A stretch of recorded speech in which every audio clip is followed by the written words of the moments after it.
We are on a series on life goals at nakita po natin kung gaano kahalaga yung life goals. Napakahalaga. Tingnan niyo po ang sabi ho, succeed at what truly matters. Alam niyo, sa tuwing naaalala ko po yung bagay na yan, naaalala ko lagi si Kenneth Ulmer. And I know that most of you have heard of this sa aking mga previous preachings. Pero gusto ko lang pong i-remind ang bawat isa. Kung naalala niyo po si Kenneth Ulmer, he took an exam. Siya po ay napakasipag na kaya lang po, nung nalaman niyang may exam, take-home exam. Take-home exam. At dahil take-home exam, talaga naman walang tulugan. 2 weeks na walang tulugan. Talagang tinrabaho niya yung kanyang assignment. Tinrabaho niya kasi nagkataong absent siya nung in-announce yung assignment na yon.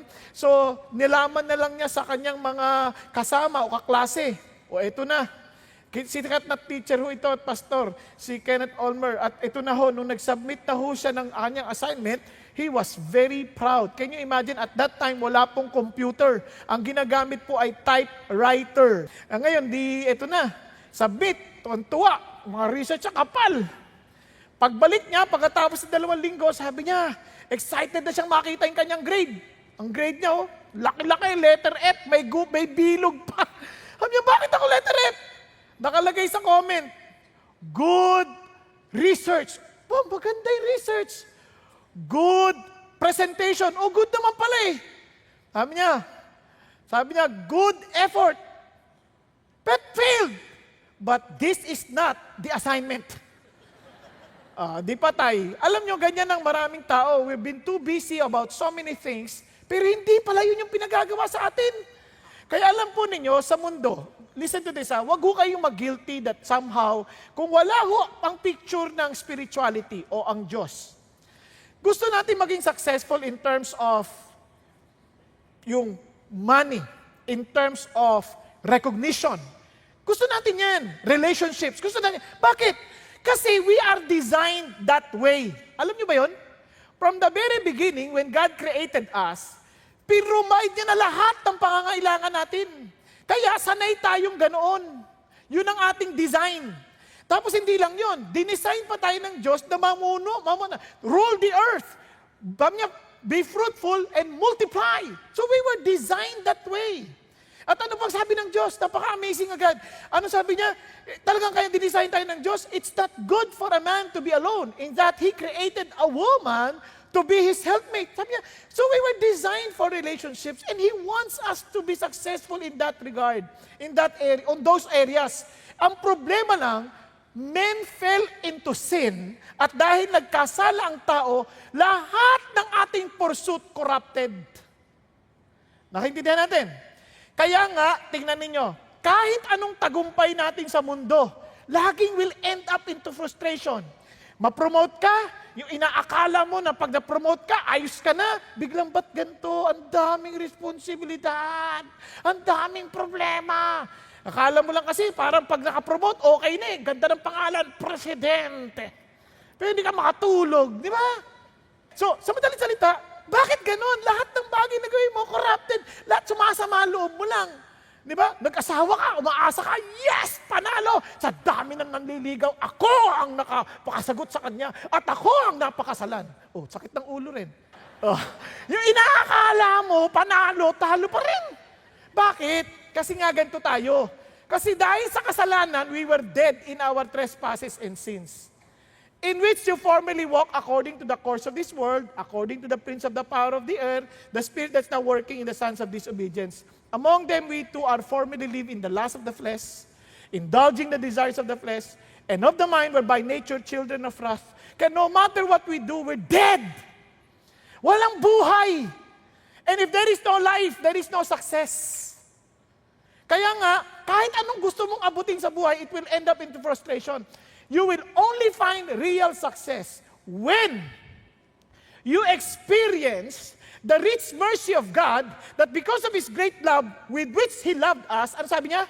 Even when we were dead in our transgression, made us alive together with Christ. By grace you've been saved, and raised us up with Him, and seated us with Him in the heavenly places in Christ Jesus. Kaya kung wala yung resurrection noon Sunday na ating celebrate, hindi tayo nabuhay kasama ni Jesus. We will always be in our situation. And God lifted us up. Kung binuhay ka and you receive life, inaangat ka niya doon sa kabiguan ng buhay. Nagkakaintindihan po. Kaya you may or may not have the position, pero may buhay ka. Kaya, tingnan niyo sabi ng Diyos, so that in the ages to come, He might show the surpassing riches. Yung pangako niya, talagang yung yaman ng Diyos sa kanyang biyaya, sabi niya, towards us in Christ Jesus. For by grace you've been saved through faith, and that not of yourself, it is a gift of God, not as the result of works, so that no one may boast. Now listen to this. Binalik niya tayo sa original design. For we are His workmanship, masterpiece, individually designed, individually fashioned by God. Sabi niya, created in Christ Jesus, kasi that's our purpose. We are created in Christ Jesus for good works.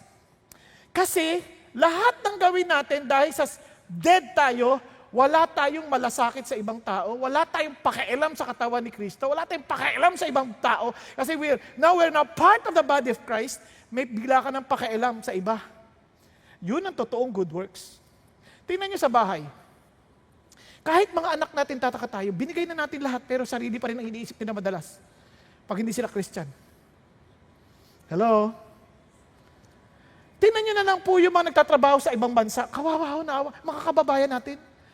Sulat yung mga taga rito. Ate, may sakit ako, ate. Kailangan ko tulong, ate. Kasi ate naman, di makanda-ugaga, nag-aalaga ng ibang tao para lang magkapera. Magpapadala ng pera, inuubo po. Tapos yung kapatid papadalahan. Ano yung problema ng kapatid? May sakit siya. Wala siyang cellphone.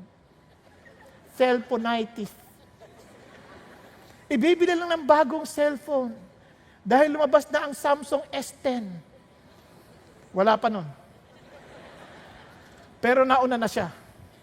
Eh sabi niya, which God prepared. Look at what we're towards. God prepared beforehand so that we would walk in them. Kaya nga, ang ganda ng definition na binigay ni Pastor Peter when it comes to success, becoming all that God wants you to be, God wants us to be, then doing all that He wants us to do, and hearing Him say, when we are face to face with Jesus, well done, good and faithful servants. Sabi niya, enter into the joy of your master. Nagkakaintindihan po. That's why we need to redefine the idea of success. Yun yung ating tinalakay, tama? Then after that, we studied about success at work. Concern ng Diyos sa trabaho natin. Pakisabi mo sa tabi mo, concern ng Diyos sa trabaho mo. At napansin niyo ba, minsan parang ayoko na magtrabaho, nakakatamad. Kaya pag Lunes, ano nang ating pakiramdam? Lunes na naman. Kakatamad. Di ba? Parang bakit ba may Lunes? Kahit walang pasok ng Lunes, Martes pa rin, ganun pa rin pakiramdam mo. Maliban na mag-Biyernes at sweldo, yes!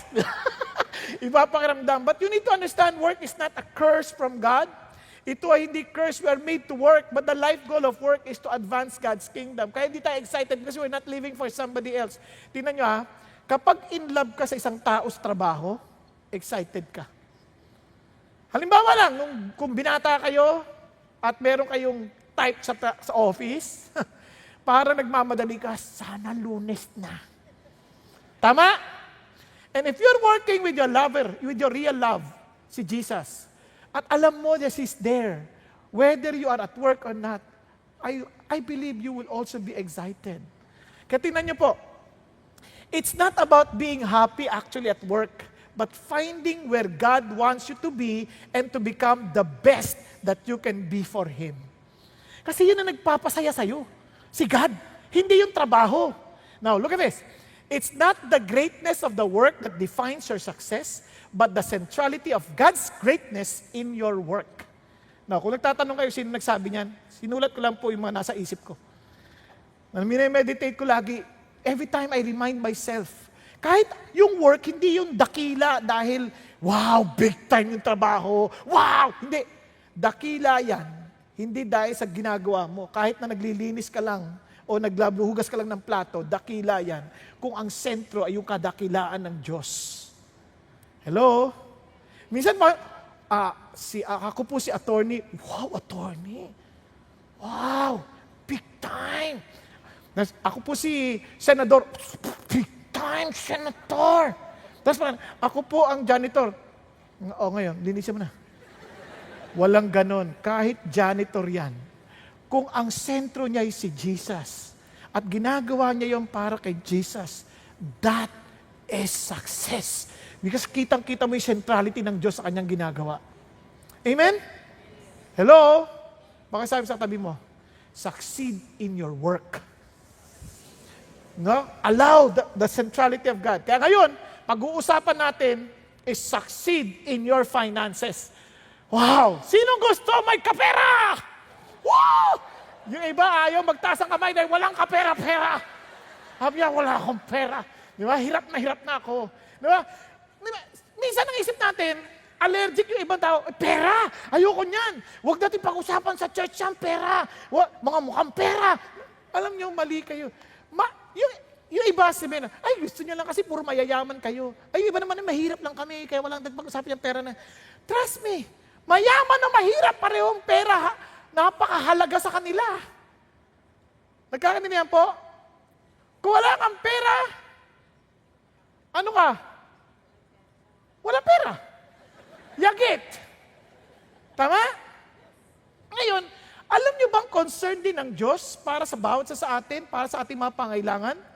He wants us to be financially successful. Sino bang ayaw? Ngayon tanong lang, anong ibig sabihin ng financially successful? Yun ang tanong. Kasi pag hindi mo alam, akala mo, pag marami ka ng pera, successful ka na. Hindi totoo yun. Maraming pera, sabi nga ni John D. Rockefeller, I earn millions of pesos and I've never been happy. Oh, success ba yun? It's never been success. Hindi siya masaya. Ito, ang success sa utak natin when it comes to finances, financial freedom. What do you mean? Sige nga, ano ibig sabihin ng financial freedom? Paano ka magiging free kung enslaved ka ng finances? Alipin tayo minsan ng sarili natin pera. Hello? So, alam nyo, ulitin ko, paano ibig sabihin yan? Kaya financial freedom happens, listen to this, when you get what you really need, not the things you think you need. Ulitin ko yung makuha mo, yung talagang kailangan mo, hindi yung akala mong kailangan mo. Okay ba yun? Nagkakadinan tayo? Kaya sabi niya, alam nyo ba, yung pera, minsan, nagdidikta nung ating pagkatao. Kaya yung tagumpay dyan, yung pagkatao mo, halimbawa, sabi ni Dave Ramsey, isa po siyang businessman, author, and speaker. Pag marami kang pera, sabi nga noon, basahin ko na lang. Ayaw lumabas yung Tagalog ko. More money will make you more of what you are right now. Sabi niya, yung dami ng pera, yun ang magpapa-intensify ng pagkatao mo kung sino ka ngayon. Sabi niya, kung miserable ka, pag nagkaroon ka ng maraming pera, lalo ka magiging miserable. Okay ba yan? Pagka mapagbigay kang tao, kapag marami kang pera, lalo ka maging mapagbigay. So, ibig sabihin, ang magdidikta yun, yung pagkatao mo. Nasusunod natin. Andiyan pa kayo? Parang ganito yan. Kung hindi ka masayang walang pera, kahit magkapera ka, hindi ka rin sasaya. Okay po? Parang mas masaya yung may pera. Sabi ni iba, parang, di ba? Subukan mo. Di ba, wala kang pera. Bigla ka nagkaroon. Ay, ba't ang konti? Biglang, hindi ka pa rin masaya. Pero kung masaya ka na walang pera, nagkapera ka. Nagkapera pa ako. Masaya ka na eh. Yun ang sinasabi niya dito. Now, listen. Ito crucial. Ano ba talaga kailangan natin totoo? Para linawin nyo kaagad, para hindi tayo nahihirapan nga sa pera na yan. Yung pera na yan, magandang alipin yan. Kailangan maintindihan mo, ang kailangan ng bawat isa, hindi pera. Ang kailangan niya, buhay na magbibigay ng kapayapaan at kakontentuhan. Hello? Kaya pag wala kang buhay, ulitin ko pag wala kang buhay, wala kang kabuhay-buhay, wala kang kapayapaan. At tiyak ko, hindi ka makokontento. Kasi you will always look for life. kaya hindi ka makokontento. Andiyan pa kayo? Parang sumasama ang loob nyo Nai-relax lang, tuturuan kayo paano magkapera nang may buhay. Okay? Kasi concern ang Diyos dyan. Now, listen to this. Kaya balikan natin. Ano true success?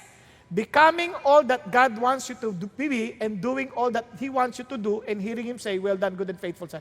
In other words, yung totoong tagumpay sa pera should help us become what God wants us to be. Yung tagumpay sa pera, lalo tayong nagiging kung sino dapat tayo. Okay ba yan? Kaya money is not an end. No? Ito ay means to an end. Kumbaga, ito yung gusto mong Diyos mangyari, ito instrumento mo lang para maabot mo yan. Hindi yan ang iyong end. Hindi yan ang iyong destiny. Okay? Hindi yung pera-pera, instrumento lang yan. Hindi tayo alipin ng pera. Pakasaksakin mo, never to be enslaved by money. Sabi mo, ba't parang alipin na kayo? Nahihiya ako, ayaw ng boss ko, sabihin ko. Diba? Hindi, sabi mo, huwag ka magpapaalipin sa pera. Ang pera, alipin natin. Parang ganito, huwag mong habulin yung pera. Hayaan mo siyang maghabol sa'yo. Hindi nyo maramdaman, no? Ulitin ko. Hanggat hindi ka na naghahabol sa pera, siya na ang hahabol sa'yo. Dahil ang pera ay pakipot. Kaya huwag mo siyang habulin. Kaya friends, listen to this. Kaya ito ang pinaka-overarching principle natin ngayon. Money does not corrupt everybody. But the love of money corrupts anybody. Listen, wag na wag mong mamahalin ng pera dahil ang pera naman, wala namang ikasisira sa iyo yan. Pwede kang masira pag napamahal ka kasi kaakit-akit din naman siya. Nagkakaintindihan tayo. Iba, hindi man makaakit, inaamoy-amoy pa. Ang bango ng pera. So, humahalimuyak ang kanyang amoy. Kaya dapat wag kayong mahalimuyak dyan. Kaya money does not corrupt everybody. But the love of money corrupts anybody. Nagkakaintindihan tayo. So, tingnan niyo sabi ng Bible, for the love of money is a root of sort of evil. In madalit salita, walang problema sa pera. Kaya huwag kayong maging allergic. Dahil ang Diyos hindi rin allergic sa pera, siya nagbigay niyan sa atin. Hindi siya allergic, kaya sabi niya, huwag kayong maproblema. Huwag niyong masyadong yung pera na yan, pero huwag niyong mamahalin. Yun ang ibili ng Diyos. Magkantignan tayo. Kasi yung pagmamahal sa pera, yan ang magdadala ng lahat ng kasamaan. Papaliwanag ko sa inyo mamaya, paano ibig sabihin ng pagmamahal sa pera. Tuturuan ko muna kayo yung prinsipyo ng Diyos para mapatunayan natin na ang Diyos ang nagpapala sa tao para magkapera. Okay ba yan? Now, tingnan niyo po sabi ng Bible, and my God will supply. Sino magsusupply? Si God. Kaya kung inaakala ninyo ang Diyos, kinuha niya kayo para maghirap kayo at magdusa, relax ka lang. Because my God, the God that I know, is a God who supplies. What now? All what? All of my needs. Can you imagine? Lahat ng kailangan mo. Ulitin ko, based on what you are, on what God wants you to do. Kasi lahat ng needs mo, sabi ng Diyos, ipoprovide niya. Ngayon, yung iba, gusto nila ng kotse, pero hindi naman sila dapat magkotse. Para ganito yan. Ikaw ay tricycle driver. Ang hinahangad mo, kotse. Ano itutulong sa iyan? Wala itutulong sa iyo. Maliban, i-promote ka ng Diyos maging Grab driver. Nakuha ninyo? Kaya, wag mo kaiisip habang nagtatricycle ganyan. Sana kotse. Eh, yun nga binigay sa'yo negosyo ng Diyos eh. Bakit mag-enjoy ka muna sa tricycle mo? Pag pinromote ka ni God, kailangan mo na ng kotse. Tama ba? Para yan yung kaibigan ko sa Amerika eh. Sabi, ang ganda ng bahay ko, pare, dadaling kita. Sabi, ang laki. Sabi ko, yan eh, blessing ni God. Blessing ha? Sabi niya, alam mo, minsan di na ako nakakatulog eh. Diyan eh. Bakit? 3 jobs ko para mabayaran ko yan. 3 trabaho. Dito na nga ako sa sasakyan nakakatulog eh. Ha? Sayang naman. Ba't ka pa bumili ng malaking bahay? Sana bumili ng sasakyan na malaki na lang. Para mas masarap ang tulog mo. Naintindihan sabihin? Minsan, mali kasi yung ating intindi. Kaya dapat, kunyari, naghahangad ka ng, maraming sa atin, naghahangad ng cellphone. Eh, ang ginagawa mo, nagtitinda ka ng candy sa daan. Ano yung tatawag ka sa driver? Hello, gusto mo candy? Gusto candy? Ano ka ba? Kaya, gumagastos ka unnecessarily. But God supplies all our needs.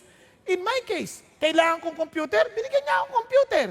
Pag sira na yan, papalitan naman niya yan eh. Kasi kailangan. Naintindihan po? Oh, yun, ganun lang yun. At hindi nakakasira sa panawagan na meron ng Diyos sa'yo. Wala kang dapat alalahanin. Nagkakaintindihan po tayo. Sa madalit salita, basta kailangan mo, God will provide. Amen? Now, tuloy tayo. According to the riches of your country. Ganun ba? No, according to His riches. Alam mo sa Tagalog yan? Sa hindi niya maubos na kayamanan ng Diyos. Pero nakakapagtaka, napakaraming Christian, parang inaapi sa mundo. Parang kawawa naman ako. Alam mo, wala akong kapera-pera. Wala kaming makain. Wala ka bang Diyos? Hindi ba tatay mo si God? Hindi ko kailangan magmukhang mayaman. Ang kailangan ko maintindihan, ang puso ko mayaman dahil hindi ako nagre-reklamo. Kasi ang taong utak mahirap, reklamo ng reklamo, pakiramdam niya lagi siyang inaapi. Hindi tayo ganoon kasi Christian tayo. Hindi tayo kailanman inaapi. Dahil ang Diyos natin ang makapangyarihan sa lahat. Kung pinahintulutan niyang mahirapan ako ngayon, hindi para ako iapihin, kundi para ganapin ang kalooban ng Diyos sa buhay ko. Nakuha natin? Hello? Kaya sabi mo sa katabi mo, ang Diyos mo mayaman. At ang Diyos mo ang magpo-provide ng iyong pangangailangan. Ulitin ko hindi greed, pangangailangan. Magkakaiba tayo ng pangangailangan, kaya hindi rin tayo pare-pareho ng dami ng ari-arian. Ulitin ko iba-iba ang ating pangangailangan, kaya iba-iba rin ang ating ari-arian. In my case, bilang pastor, lagi akong bumabiyahe. Kaya sa akin, to invest on cars, mas importante sa akin. Hindi ko kailangan ng dalawahan lamang na kotse, na sports car, dahil hindi naman ako lalaban sa karera. Nakuha ninyo? Pero, ginagamit ko yung sasakyan para sa aking mga pagbabiyahe, kaya nag-i-invest ako dyan. Sa madalit salita, God provides what is needed. Kaya tinang sabi ng Diyos, hindi ibig sabihin, upo ka na lang. Okay, the Lord will provide. Hindi ganoon. Tinang sabi ng Lord, God, it is He who is giving you the power to make wealth. Siya nagbibigay ng kapangyarihan para ikaw ay kumita. O kung siya magbibigay ng kapangyarihan, ay lumapit ka sa Kanya. Kung siya magpo-provide, kausapin mo siya palagi. Ang problema natin, hindi natin kinakausap ang Diyos Trabaho tayong trabaho, hindi natin siya kinakausap. Kausapin mo si God. Siya yung magbibigay sa'yo ng talino. Nagkakaintindihan po. Tingnan sabi sa Ecclesiastes 9, sabi ganon. Ano sabi niya? Ang pagnalo sa takbuhan ay hindi para sa mga mabibilis. Isipin nyo, hindi lahat ng pinakamabilis na nananalo sa takbuhan. Hindi lahat ng malalakas ang nananalo sa digmaan. Hindi. Sino? Yung tinalaga ng Diyos. Kaya sa Diyos tayo umasa. Kayo mga bata, huwag nyo sabihin, hindi ako marunong sa pag-aaral. Ano ka ba? Pag-aral ka, humingi ka ng talino sa Diyos. Tutulungan ka ng Diyos. Hindi naman niya sinabi magiging summa cum laude ka. Ang sabi niya lang, bibigyan ka niya ng talino. Hindi para mangopya, kundi para luwalatiin ng Diyos. Amen? Mga tatay, ganun din, tuturuan ka niya at bibigyan ka ng talino. You pray. Di tayo nakikipag-usap sa Diyos. Kaya kung naghihirap kayo, simple lang, lumuhod kayo, makipag-usap kayo ng masinsinan sa Diyos. Panginoon, ba't ako naghihirap? Ano po ba dapat kong gawin? Nagkakaintindihan tayo. Kung sobrang baon na tayo sa utang, makipag-usap tayo sa Diyos. Huwag kang maghanap ng uutangan na naman. Usap kayo, Lord, ano po talaga problema ko? Tulungan niyo po ako dahil kayo nagbibigay ng talino at ng kapangyarihan para kumita. Nagkakaunawaan tayo. Hello? Okay, tuloy tayo. Kaya merong habit na ginagawa ang Diyos para matutunan natin. Mabilis lang ito habit. Ano yan? Una, manage it. Keep a good accounting of God's resources. Outline your spending.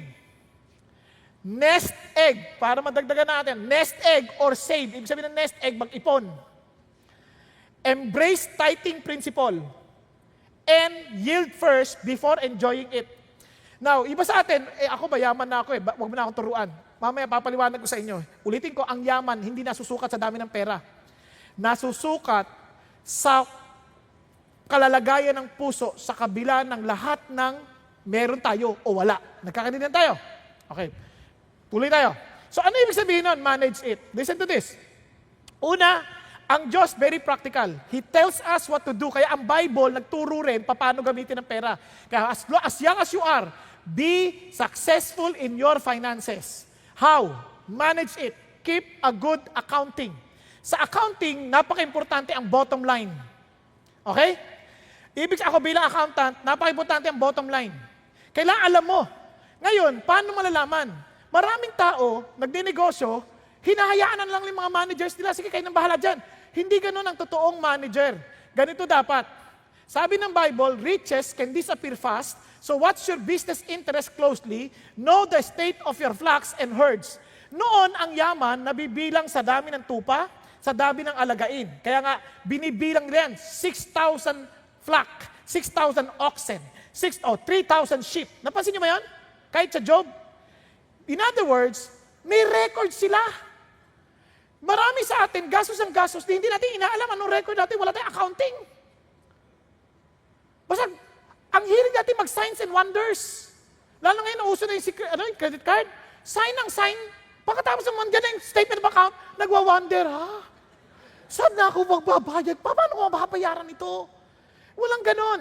You need to know where your money is going and where your money is coming from. You need to know how much is coming in. You need to know how much is going out. Nakukuha natin. Andyan pa kayo. Kahit estudyante kayo, alam nyo dapat yun, magkanong baon ko, magkanong gastos ko. Naalala ko yan, God has been so good. Nung naging Christian ako, kasi tatay ko binibigyan ng baon sa akin, papunta lang, kulang pa eh. Biro niyo pamasahe ko papunta, 6 pesos, ang baon ko, 5 pesos. Type nyo? Paano yung pauwi? Ang galing ng Diyos, God gives ability to gain wealth. Yaman din lamang ko, konti ang pera ko. God taught me, 1, huwag kang mainggit sa mga classmate mo. Yung pera, nilalakad ko na lang. Kasi alam ko na kapag ginastos ko, boss, nilalakad ko. Siya nakaipon ako ng isang araw, 5 piso, tama? Pati pabalik, palakad na. Isang linggo yan, nakabili ako ngayon ng papel. Paninda. So nagtitinda ako ng papel sa mga classmates ko. Kaya nga nung nagtitinda akong ganyan, exam, naubos ko yung paninda ko eh. Ako ang walang papel. Ay, nakakahiya. Sunod, natutunan ko magluto. Paturo ko sa magulang ko. Turo akong peanut butter. Kaya may kapital ako, binili ko ng peanut butter, ng mga raw materials, nagawa akong peanut butter. Nagbebenta ako sa mga teachers ko. Wala akong libro, kaya sa library ako pumupunta. I could not afford to buy books. Tapos, nakakita ako na magtitinda ng tsinelas. Nagtitinda akong tsinelas. Hiniya pa nga ako ng isang gwardyang kasama ko, kaklase ko, sabi niya, binubuksan yung bag. Ano to? Nilalabas yung sandwich, yung peanut butter, puro paninda. Walang libro. Kala ko ba nag-aaral ka? Oo. Accounting. Business administration. Kaya nga nagbi-business ako sa loob eh. Nakatapos ako. Kaya naman, aral ka din. Kasi kailangan mo mag-aral. Kasi makaka-scholarship ka. Libre tuition fee. Di another additional income. Kaya yung mga sabi, wala kasi kaming pera, di kami makapag-aral. Excuse me. Lahat naman tayo walang pera, no? Hindi yun excuse. You think and you manage. Magkano pumasok, para alam mo paano ilalabas. You better know how to manage your money. Have a good accounting. Kahit pastor, kahit church, ganun yun. Pinagkaka ng accounting, hindi po by faith. Bahala na si God, bahala na si God, bahala na si God. Kaya tuloy niyan, bahala ka na rin. Nakuha ninyo? Hello? Huwag niyo sisisihin na ang Diyos pinabayaan kayo. Hindi siya nagpapabaya sa atin. He wants us to be disciplined enough to understand how to manage His resources. Okay? Andiyan pa kayo? Okay, sunod. Papakita ko sa inyo. Kahit niyo get the facts at any price. Alamin mo. Huwag kang in the dark na parang hindi ko alam nangyayari. Alamin mo. Biski bago ka bumili, mag-canvas ka naman. Nang hindi ka niloloko. Minsan kapatiran, nanloloko sa atin. Trust me. Yung ibang kapatiran, mura na yan, brother. Alam niyo ba ganito? Tuturo ko sa inyo, natutunan ko to sa buhay bilang makasalanang tao. Pansinin niyo, pag kapatid mo magbibili, sasabihin sa kaibigan, pare, kapatid ko naghahanap ng kotse. Bigyan mo akong tubo, ha? Bibili talaga yun. Akong bahala. Pati kapatid, tinutubuan. Hindi naman masamang kumita. Pero huwag mo malapas tanganin. Huwag pagsamantalahan. Andiyan pa kayo? Nangyari di ba sa inyo yan? Para malungkot kayo. Oo nga ata. Naisahan ako. Minsan akala mong kaibigan, yun pang mag-ano sa'yo. Ang radar natin, wag nating aalisin. Get the price, get at any price. Pero ako, get the facts at any price. As a Christian, yaman din lamang, magbabayad din naman ako sa hindi Christian, uunahin ko na yung Christian. Kung konti lang diferensya, sa Christian na lang. Nakuha niyo sabihin? Pero hindi rin ako papayag na naiisahan ako. Mukha lang akong parang naiisahan pag nakipag-usap. Naku, sorry, hindi ako marunong. Pero sa totoo lang, kukompute ako. Kasi, hindi ko pera yan. Pera ni Lord. Kahit nung ako po magsimula sa ministry, ako'y by faith. Pero, marunong po ako magbilang. Accountant ako eh. Hindi ako basta credit card na ganyan. Alam ko kung magkano yung pera ko bago ako mag-issue ng credit card para pagdating na statement ng account, bayad agad lahat. Wala akong utang. Andiyan ba tayo? Hello? Kaya nga, you need to know what you own. You need to know how much you owe. You need to know how much you earn. And you know where it goes. Yung para hindi ka in the dark na parang, baon na pala ako sa utang. Hindi mo kasi inaalam eh. Alamin mo. Nang hindi ka nababaon sa utang.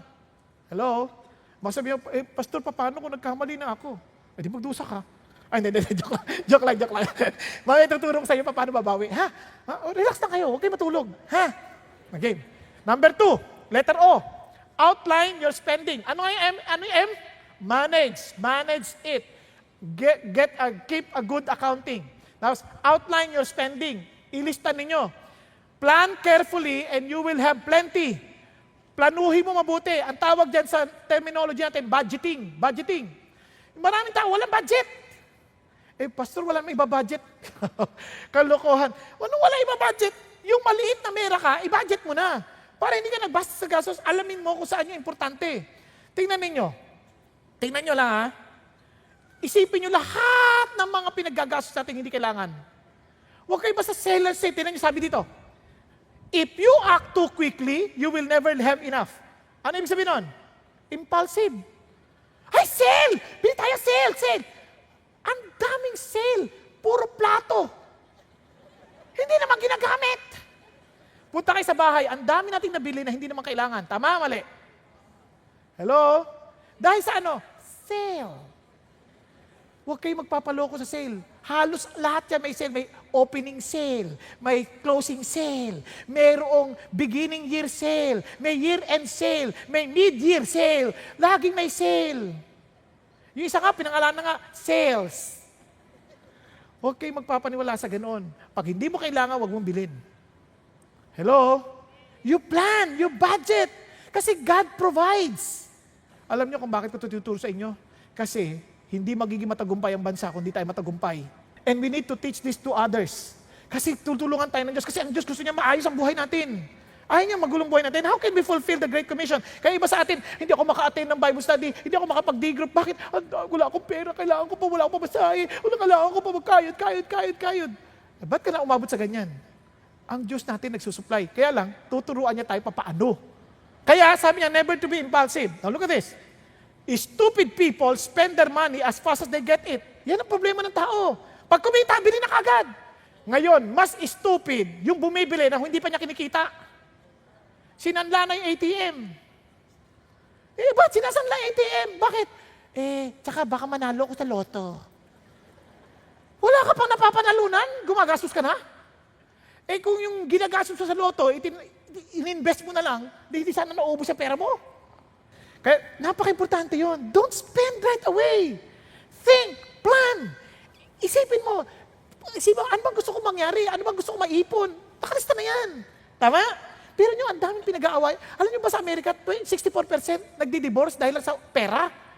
Kaya nga ako, pa nagkakasal ako, sinasabi ko to kung pera lang ang dahilan ng pag-aasawa mo, naku, mangutang ka na lang, mas mura. Kasi hindi pera ang issue sa mag-asawa. Biro nyo sa Amerika, pinag-aawayan ng pera dahil lang kaya naghihiwalay. Sa Pilipinas, madala, pinag-aawayan isang bagay na wala sila. Wala na nga sila, nag-aaway pa. Diba? Wala na nga kayo, magtulong na lang kayo magkaroon. Diba? 2 heads are better than 1. Tuloy tayo. Kaya you better outline. Then, learn to save. Learn to save. Learn to nest egg. Ano ibig sabihin nun? The wise man saves for the future. Isipin niyo mga Hapon, mas mahirap, sobrang sad-sad sila noon after the Second World War. But you know what they did? They saved 20% of every income they have. Kasi silang pinakamalaking savings sa mundo. Nagsisave sila. They're helping together, one another. Kasi tayo, ang savings natin, ang liit. Lagi sila, wala naman tayong pera, isi-save. Hindi totoo yan. Kaya tinuruan ko mga anak ko, ganito ha, sa bawat 10 piso na inyong kikitain o natatanggap, laging nakahiwalay na dapat dyan yung tatlo. Yung 3 piso. Yung 1 piso para sa iyong emergency savings, yung 1 piso para sa inyong investment savings, yung 1 piso mamaya ko papaliwanag. Pero dapat nakatatabi na yan. Ang principle dyan, 10-1-1-1. Okay? Regardless of how much you have. Kaya nga, pag-graduate ng mga anak ko, may pera sila. Hindi ko sila binibigyan ng baon. Bibihingi lang sila pag kailangan nila. Wala akong sakit ng ulo sa pagdating sa pera sa mga anak ko dahil alam ko, they know how to spend their money. Nagpunta kami sa Japan. Mga anak, binigyan ko ng mga pera. May prinsipyo lang. Nakaka-glorify ba kay God yan? Makakapagtulong ba sa kapwa mo yan? Magbibigay galang ba sa magulang mo yan? Magbibigay galang ba sa bansa mo yan? Di ba? Mga simple lang yung mga tanong eh. Kaya always good, give me 5 good reasons. Makakatulong ba sa'yo sa person? Always give me 5 good reasons bago bumili. Di wala sila nabili. Pag uwi, dami namin pera. Hindi, bili. Hindi, ubos sa pera nila. Kahit ako pag uminga, ganyan na ako, okay. Di ba? Plan. Always learn to save. Now listen to this. Money that comes easily disappears quickly. But money that is gathered little by little will grow. Kaya inuunti-unti lang. Huwag yung malala, dami, hindi. Dahan-dahan, ipon ka lang. Lalago din yan. Then embrace tithing principle. Listen to this. Maraming tao, ayan na kasi sabi ko may tithing. Now listen, tithing principle. What is the principle? Look at this. Ang tithing, hindi yan batas. Yan ay prinsipyo. It reminds us that everything we have belongs to God. Nagkakaintindihan tayo. Kaya sabi ng Bible, tingnan nyo, hindi niya sinabing give. Bring, ang sabi niya, bring to my storehouse a full tenth. Hindi kalahati, a full tenth of what you earn. Test me in this, says the Lord. I will open the windows of heaven for you and pour out all the blessings you need. Sabi ng Diyos, I want to bless you. But I want you to be faithful to whatever I give you. I want you to be faithful on that. Kaya, sabi ng Lord, ang ima-manage mo lang 90%, yung 10%, akin yan. Now, sasabihin lang, di ba batas yan sa Old Testament? Now, listen to this. Wala pa yung batas, ginagawa na ni Abraham yan. Ginagawa na ni Jacob yan. Nagkakaintindihan po. Wala pa yung batas, wala pa si Moses, wala pa yung law. Pero, inutos na yan ng Diyos. Binagagawa na sa kanila kasi prinsipyo yan. It reminds them that they are to honor God with their finances. Kaya first 10, yung unang 10, before spending anything, yung unang 10, binigay sa Diyos. Ngayon, ganyan pa rin ba sa New Testament? Maraming iba't ibang pananaw dyan. Pero simple lang, kung ganyan sila sa Old Testament, di lalo na sa New Testament, kasi prinsipyo yan eh. Let me just explain to you. For example, you shall not murder. Ano yan? Batas. Tama ba? Law. But there is a principle behind. Bakit binigay yung batas na yan? The principle of valuing life. Kaya, pagdating sa New Testament, yung hindi ka lang magbigay ng halaga sa buhay ng isang tao, that's murder. Hello? Because the principle of valuing life. Kaya yung iba, kung batas lang pinag-uusapan, bakit? Fetus pa lang naman yan eh. Hindi pa naman buhay yan eh. You're wrong. Because it's valuing life. Nakakaintindihan tayo? Adultery. Thou shalt not commit adultery. It's valuing relationships. Kaya, anong sinasabi ng Diyos? Learn to be faithful because it pictures my relationship with you. Andiyan pa kayo? Hello? So, prinsipyo, ganon din dun sa 10th tithing. Ang prinsipyo, my money belongs to God. Kaya tinasabi ng Lord, honor the Lord by giving Him the first part of all your income. Dahil siya ang nagbigay sa iyo ng pinagkakatiwalaan kanya, you bring back to God. Honor Him by telling Him, Lord, you are my Lord. And I just submit to you. I don't understand why do you want me to give you because hindi mo naman kailangan to. But one thing I know, I want to honor you. Tama? Kaya hindi na nga issue sa New Testament, hindi na issue yung 10%. Lahat willing sila ibigay pag sinabi ng Diyos. But they give regularly to the work of the Lord. Bakit? Para nga, tinan nyo ulit. Para ano? Para for the work of service. For the work and for the service. Kasi tinan nyo itong CCF. Hindi naman to nabubuhay. Hindi naman pastor lang to. May mga accountant yan. May mga nagme-maintain ng kalinisan. Tama ba? O, binabayaran yan. Para saan? For the advancement of the kingdom of God. Para saan? Pakinabang ng bawat isa? Hindi. Kaya nga, yan ang panawagan ng Diyos. Now, listen to this. Kaya yung Malakay, balikan natin ha, a son honors his father and a servant his master. Then if I'm a father, where is my honor? So ang issue dito, honoring God. It's not the giving. Kaya kung magbibigay ka sa Diyos, ayan na yung kampo mo. Hindi naman honoring, wala ring halaga yun. It's the honoring. Kapag sinabi ng Diyos, ibigay mo to, alam niyo, ang bait ng Diyos. Bakit? Nangako siya eh. He honors him, God will honor. Alam niyo, pag nakita niyo yung bahay ko, matutuwa kayo kung saan ako galing. Biniyaan ako ng Diyos magandang tirahan. But you need to understand the story. Prior to that, may ipong kaming pambili ng bahay. Kahit man panhulog. Sabi ng Lord, ibigay mo sa akin yan. Habang ginagawa yung building ng pagtitipunan ng katawan ni Kristo. Lord, ba't mo hininita? Ito na naipon ko. Iyak ako, tagal ko hinipon to. Anak, di ba akin yan? Opo. So binigay ko. Bigyan ako ng Diyos na matitirhan. Na buo. Sunod, sabi ng dahil bahay ng nanay ko yon, yung mga kapatid ko naman ang titira. Kami naman ngayon aalis. Sabi ko, Lord, di bali, nakaipon naman ako eh. Sabi ng Lord, ibigay mo sa akin yan. Ano naman?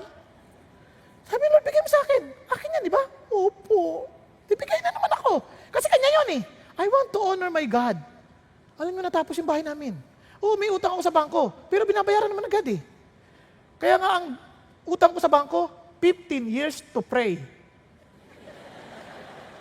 Diba? Kasi sa kanya yun, hindi naman akin yun eh. Kaya every month, Lord utang mo. Lord, utang mo. Baka mamaya makulitan si Lord, babayaran ko na lahat. O, di ba? Hindi ko alam. Basta, utang niya yun. Ako nakikitira lang. Pag hiningi ulit, sana'y wag. Eh di kanya ulit. Kanya naman talaga yan eh. Di ba? Nakuha ninyo? Oh. Kaya sabi niya, it's honoring God. But when you present the blind sacrifice, is it not evil? Ano ka ba? Huwag yung mga tira-tira. Bigay mo yung best. Medyo ako, dito, pati yung pagpili ko ng pera, sinisigurado ko yung maganda kay Lord, yung pangit akin. Eh ngayon hindi na, check-in na eh. At hindi ko nilalambukos kasi kay Lord yun. Kaya pinipresent ko maganda. Pati pagsulat, sweetheart ka magsulat para maganda.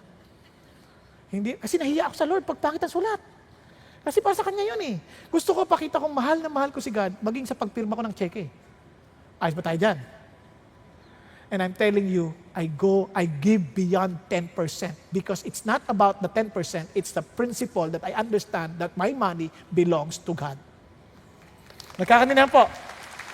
Kaya, paano magagawa? Excited ka pa? On the Lord's Day, you should put aside something from what? Linggo-linggo, you set aside. Di ba? Naglilista ako ng blessing ko. Bakit? Kasi I need to make sure na bigay ko sa Diyos yung Kanya. Nakuha natin? Oh, kaya, yun ang napaka-importante. Embrace tithing principle. Ito, why? And now, listen to this. Kahit hindi ka maniwala, itong amazing sa Diyos. Lahat ng mga nag-embrace ng tithing principle, yumaman. Oh, papakita ko sa inyo. Si William, kilala nyo? Sad-sad sa hirap. Tinuruan siya ng sumakay sa barko, sa bangka, sabi niya, Iho, magiging dakila ka. Pero sa bawat sa $1 mo, lagi mo ibigay sa Diyos ang unang 10. Opo, sinunod niya yon. Hanggang sa binibigay niya na 100%. Sino siya? Si William Colgate. Biruin nyo, nung pinagpala siya ng Diyos, umabot pa sa atin. Pabili nga ng Colgate, yung close-up, biruin mo yun. Paano umabot sa atin yon? Kasi binless siya tremendously ng Diyos. Di ba? Si Lord Edmiston. Tama ba ang pronunciation ko? Nakalimutan ko na eh. Pumunta rito eh. Sabi ng Lord, bigay mo yan sa akin. Lord, nakipag-bargain kay Lord. Binigay niya kahit walang-wala. O, bigay. And alam mo nyo ngayon, sabi niya, alam nyo, binigyan ako ng Lord ng pagkakataong magbigay ng 360 million pounds, 36 million pounds sa ministry. Kaya siya nag-sponsor ng Yes, He Is. Kasi nakikinig sila sa Diyos eh. Kasi alam nila, hindi naman akin to eh, kay Lord. Nakuha ninyo? Hello, andiyan pa kayo? Si J.L. Kraft, naalala nyo? Wala sanang Eden Cheese Whiz ngayon sa atin kung hindi siya nagtiwala sa Diyos. Sabi niya, Lord, I am your partner in business. This is your business. I am just your co-manager. So here's your share. Kaya basahin nyo. Yung may-ari ng Quaker Oats, hanggang ngayon, andyan pa rin yung Quaker Oats. Bakit? They understood how to follow God's principle. Ngayon, finally, letter Y. Yield first before enjoying it. Ano ibig sabihin ng yield first? Sabi ng Bible, prepare your work outside and make it ready for yourself in the field. Afterward, then build your house. Ano pansin nyo? Maraming tao, kumita ng konti, tayo tayong bahay. Relax ka lang. Gisingin mo na yung katabi mo. Sabi mo, yield first. Yield. Yield. Yield. Anong ibig sabihin ng yield? Kita. Kumita ka muna bago ka mag-enjoy. Prinsipyo ng Diyos yan. Sabi niya, establish mo muna yung field mo bago mo kung magpatayo ng bahay. Anong ibig sabihin ng Diyos? Yung iba tuwan-tuwa, wow, may bahay na ako. O anong pang babayad mo sa amilyar niyan? Paano mo i-maintain yan? Dapat establish mo muna yung tawag sa'yo ng Diyos on how to earn money. Meron kang establishment ng business para na umiikot ka na, saka magtayo ng negosyo. Now, in my case, establish ka ng pastor ka. O, the Lord will provide for you. Then, tuloy-tuloy na, the Lord will provide according to your needs. Kaya, bago ka mag-isip, mag-apakasal, establish mo muna kung sino ka. Hindi yung, basta nag-iibigan kami. Ano kakainin nyo? Patay kung patay. Patay ka talaga. Baka susunod niya, magpapatayan pa kayo. Yan ang hindi naintindihan ng marami, pa-cute. Establish mo muna kung sino ka. Establish mo anong tawag mo sa Diyos. Then accomplish God's work in you, then build your house. Then understand this. Sabi niya, it is better to be satisfied with what you have than to always be wanting something else. Kasi ang totoong joy is finding your satisfaction in God alone. Now, kaya masasabi mo, Lord, who am I in heaven but you? Besides you, I desire nothing on earth. Pag yan ay totoong-totoo sa'yo, ang saya-saya mo sa buhay. Ang saya-saya mo sa buhay kasi walang mawawala eh. Walang mawawala sa'yo dahil anong kukunin na sa'yo? Wala. Dahil kay God yan eh. Nakawan mo ako, ninakawan mo si God, hindi ako. Di ang laya mo, di ang saya-saya mo sa buhay. Now, bakit ko ito sinasabi sa inyo? Tingnan yung sabi ng Bible, be content with what you have. Yan ang sikreto. Merong isang fisherman, minsan, alas 4 ng hapon, nakaupo na. Nakaupo na siya ganyan. Nandun siya sa tumba-tumba. May businessman dumating. Pare, anong ginagawa mo? Papahinga. Dapat ka papahinga, ano oras na ba? Alas 4. Ang aga pa. Bakit hindi ka pa mangisda para umunlad ang negosyo mo? O bako, tapos, di pa nagkaroon ng umunlad yung negosyo mo, baka mayroon ka ng sariling fleet, mayroon ka ng sariling mga barko. O, di lalo kang kumikita, tapos makakapag-distribute ka ng mga isda sa iba't ibang bansa. Di ba? O tapos, o pagkatapos, pag marami ka ng pera, di makakapagpahinga ka na. Ano ba ginagawa ko ngayon? Magpapahinga. O ba't kailangan ko pang intayin yung lumaki pa? Yun ang pananaw ng makasariling tao. Pareho makasarili. Nakuha ninyo? Eto tayo. Magnegosyo ka pa. Bakit? Nang sa gayon, hindi lang ikaw nagpapahinga. Binibigyan mo ng trabaho ang ibang tao, nang sa ganon sila rin ay pahinga para sa Diyos. So, our yield is not for us. It is for the kingdom of God. Kaya nga, nagninegosyo tayo, hindi para tayo lang, pakainin mo yung mga nagtatrabaho. Pakainin mo. Nang sa gayon, kontento ka naman eh. Di, pakainin mo sila, sweldohan mo sila ng tama. Ulitin natin. Money does not corrupt everybody, but the love of money corrupts anybody. So ito ang prinsipyo. Madalas, ang mga tao, ito ang ginagawa. Earn it, enjoy it, repay it, save it, give it. Ganyan lang sila. Huli na yung give it. Sa Diyos, hindi. Earn it, plan it, save it, give it, enjoy it. Okay pa? Okay, ano nga ulit yung money? Manage God's resources. Letter O, outline your spending. Outline your spending. It takes a lot of diligence to do that. Letter N, nest egg or save. Letter E, embrace tithing principle. Say it with me, embrace tithing principle. And yield first before enjoying it. Now, ngayon, lahat ng yan bigay sa atin ng Diyos. Kaya sabi ng Lord, ingat ka lang. Kasi minsan sa galing mo dyan sa money na yan, kaya sabi niya, beware and be on your guard against every form of greed. May tukso. We are in a fallen world. For not even when one has an abundance, does his life consist of his possessions. Kaya, but those who want to get rich, kasi siyempre baka matukso ka, uy, kumikita na ako, umulad na nga ako, okay nga, ang galing ng prinsipyo ng Diyos. Listen to this. Fall into temptation and a snare and many foolish and harmful desires which plunge men into ruin and destruction. Kaya for the love of money is a root of all sorts of evil, and some by longing for it have wandered away from the faith and pierced themselves with many griefs. Hanapin nyo, ang matuwid na tao hindi kailanman magugutom. Kasi susunod sa paraan ng Diyos at imposibleng hindi ka umunlad. Nagkakanilan tayo? Andiyan pa ba kayo? Isipin nyo na lang, tanggal ang paninigarilyo mo dahil kontento ka kay God. Ang laki ng tinipid mo. Kung 80 pesos ang per kaha everyday at kalahating kaha na ubus mo, nakapag-save ka na kagad ng 40 pesos a day. And in 1 month, magkano natipid mo? 40 times 30, 1,200. Tama ba? In 1 year, magkano natipid mo? 14,400. Ang yaman mo na kaagad ng 14,400. Tama?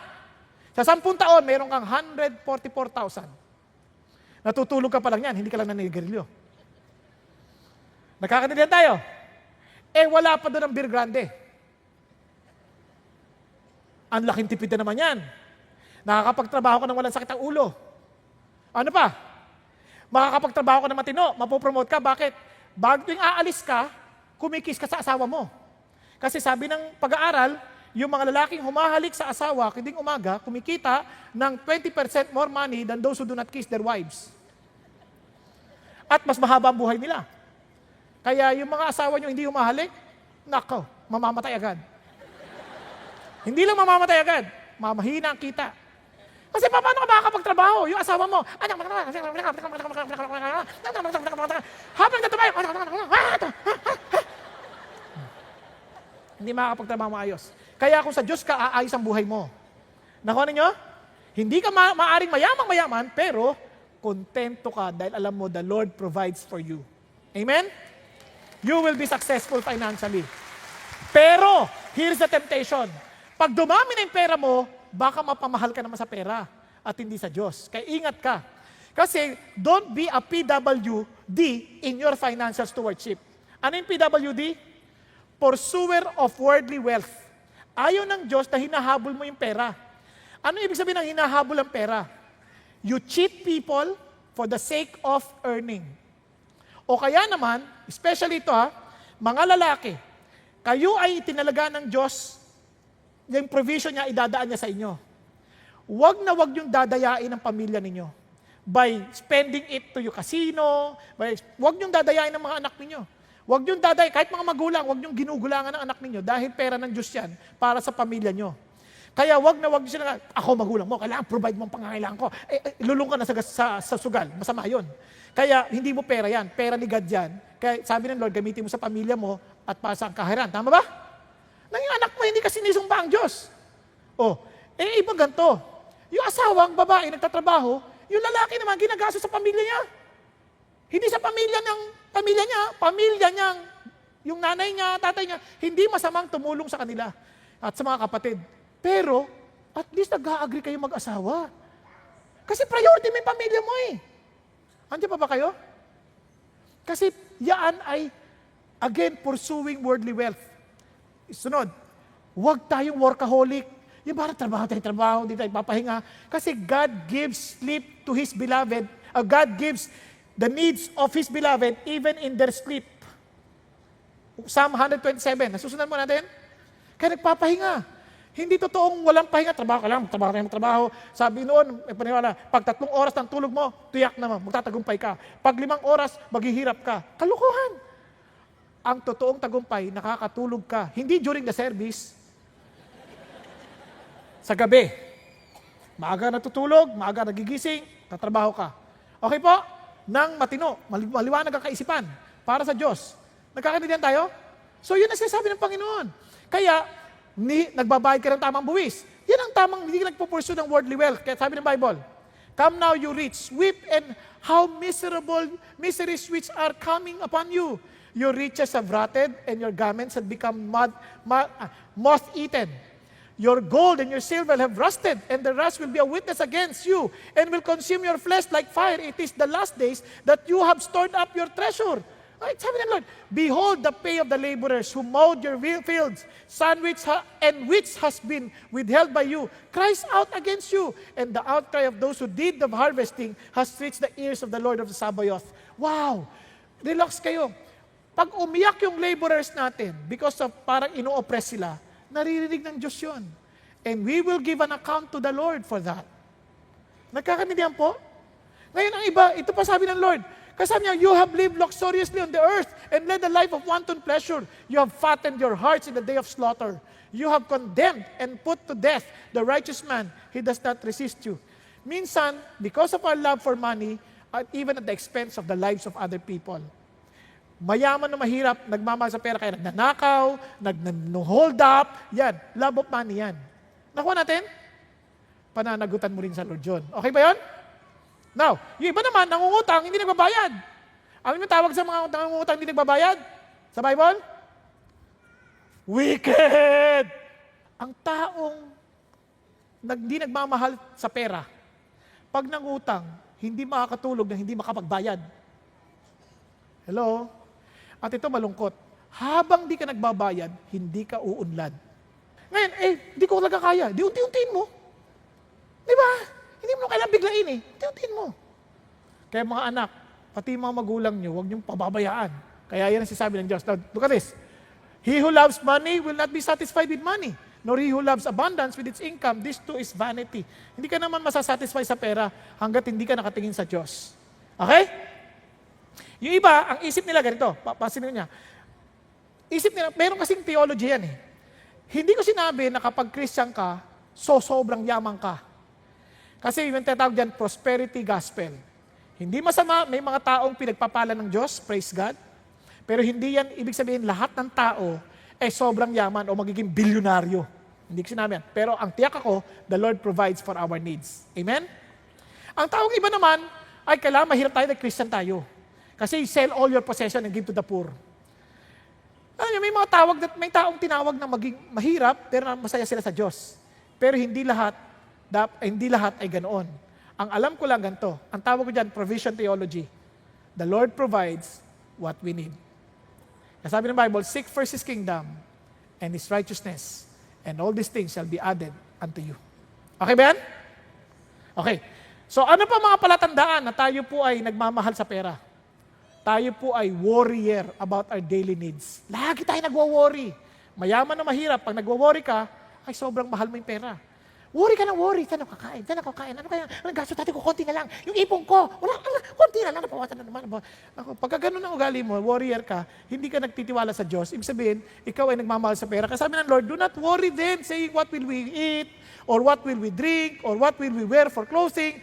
For the Gentiles eagerly seek all these things. For your heavenly Father knows that you need all of these things. Alam naman ni God eh. Tatay natin yan ha. Ulitin ko ha, si God, tatay natin. But seek His kingdom, and these things will be added to you. Okay ba yan? At tingnan niya sabi ng Lord, do not be afraid, little flock, for your Father has chosen gladly to give you the kingdom. Seek God's kingdom, and God has chosen gladly to give you the kingdom. Ano ibig sabihin nun? Sa kingdom, the king provides for his people. Sa kingdom, the king provides for the protection. The kingdom secures his people. O ano pang iwo-worry mo? Pakisabi sa katabi mo, nagwo-worry ka ba? Pag sumagot ng, oo, lovers of money. Diba? Kaya pa nagwo-worry, huwag kang lover of money. Never to be worried. Now, Finally, tinayo, paano gagawin ko? Then be anxious for nothing. Everything by prayer. Pag-pray mo. Di ba nagmamanage tayo, nagbabagay tayo ng budget? Ganito ako mag-pray para maintindihan nyo. Lord, ito pong needs ko for this week. Hinilista ko. Provide mo, Lord, yung pangangailangan ko bilang tatay. Pakitanggal na lang po sa listahan ang hindi kailangan. At hindi mo kailangan mag-alala na tatanggalin ni Lord dahil hindi niya magbibigay. Kaya nung minsan nasa Japan ako, pinadala kami sa isang outlet. Ang mura, rubber shoes. Yung 7,000 plus dito, 2,500 lang doon. Sabi ko, panalo to. Sabi ko sa asawa ko, sweetheart, bibilin ko ba? Sabi niya, bilin mo na, no-brainer. Matalino eh. Ako naman, napapray. Lord, bibilin ko ba to? Sabi ng Lord, wag. Ay, bakit? Hindi ka basketball player. O nga. Tapos pangalawa, may rubber shoes ka pa. Hindi mo kailangan bumili. Relax ka lang. I will take care of that pag kailangan mo. And true enough, nasira yung rubber shoes ko. Alam niyo nangyari? May nagbigay, 2 rubber shoes. From a person na hindi naman niya alam na kailangan ko rubber shoes. Dahil what? Dahil mas alam ng tatay ko ang pangangailangan ko. Kaya huwag kang padalos-dalos. Okay? Now, and finally, don't be devotee to the worldly riches. Ano ibig sabihin ng devotee? Kasi your attitude when you have money and lose it indicates a kind of devotion you have towards money. Naalala niyo yung young rich ruler? Sabi niya, okay, sell your possession and give it to the poor. And, come follow me. Lungkot, lumayo. Hindi niya handang bitawan. Kapag nawala ka ng pera, tagwawala ka, at talagang sobrang sama ng loob mo, ibig sabihin, sumasamba ka sa salapi. Yan, nawala yung pera. Asaan yung Diyos ko dito? Asaan ang Diyos ko? Nasaan? Di ba? Sumasamba ka sa salapi. Nakuha ninyo? Maraming tao ganyan. Naloko ka at di ka na makatulog. May, huwag ko. Bigay mo na sa Diyos yun. Niloko ka. Talagang naloloko tayong lahat. Tao tayo. Pero hindi naman makakaisay ng loko sa atin. And next time, mahal lang ang bayad natin. Parang tuition fee yan. Para hindi natin maloko sa susunod. Okay po? Pero hindi yan ang Diyos natin. Kung ano yung nawala, papaltan naman ng Diyos yun. Kung intentional natin na hindi man tayo nagpapaloko. Tama? Hello? At kadalasan, naloloko tayo dahil sa greed natin. Kasi sa kagustuhan natin kumita agad. Kaya tayo naloloko. Kaya sabihin natin, Lord, kapag gustong-gusto mo, relax ka lang. Lord, tulungan mo ako. Huwag kayong mag-alala, naloko rin ako. Minsan, swapang din ako eh. Hindi ko siya sabing lagi ako, wow! Minsan, swapang din ako. Kaya huwag kayong isipin niya, pastor, hindi yan naloloko. Hindi, naloloko din. Kapag nauna ang pera, kaya don't be a devotee. Pero pag nawala, Lord, pera mo yan, patawarin niyo ako, at tulungan niyo po akong sa iyo ako umasa, hindi sa sarili kong paraan.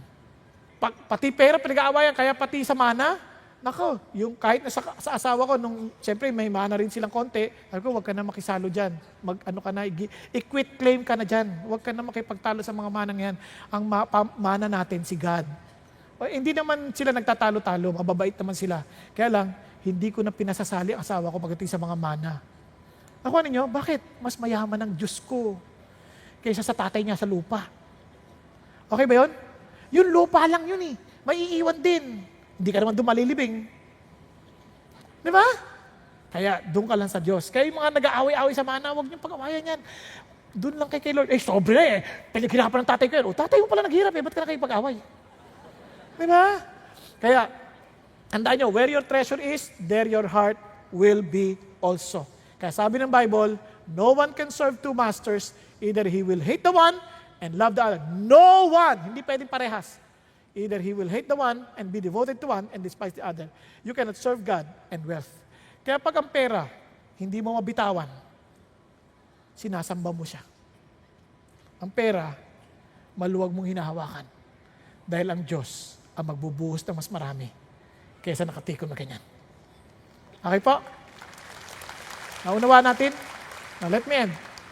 Therefore, if you have not been faithful in the use, kaya listen to this, you better be faithful in the use of God's money because God will entrust to you His real wealth. I-entrust sa iyo yung real wealth, the true riches na talagang para sa iyo. Everything we have now belongs to God. But God will entrust to you yours, your real wealth na iniipon niya para sa iyo. When you are faithful. Kaya pag faithful ka sa maliit, palalakihin ng Diyos. Pag papalakihin ng Diyos. Faithful ka, palalakihin ng Diyos. Pag di ka faithful sa maliit, titiyakin ko sa iyo, you will never be entrusted with greater things. My God will supply all your needs. Not greeds, all your needs. According to His riches and glory in Christ Jesus. Kanino yung pangako na yan? To those who belong to Jesus Christ.